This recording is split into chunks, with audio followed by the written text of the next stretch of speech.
All ইন্ডিয়াতে second রাউন্ডের result বেরিয়েছে। আমি একটু দিতে দেরি হয়ে গেল।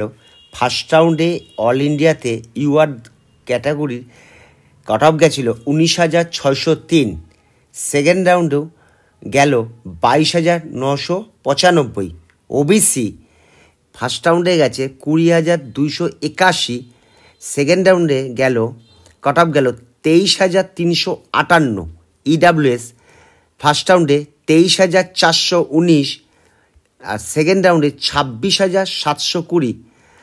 যদি তিনটে কাস্টকেই দেখো, মোটামুটি 2200-2300 মতন করে তিনটে কাস্টে বেরিয়েছে।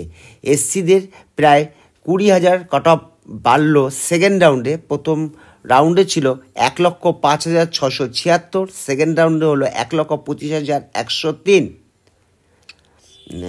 আর এসটিদের ফার্স্ট রাউন্ডে ছিল 1,45,207। এসটিদের 10,000 বাড়লো 1,55,826। এটা তোমাদের জানালাম। যদি ভালো লাগে একটু লাইক শেয়ার করো এবং প্রয়োজনে সাবস্ক্রাইব করতে পারো।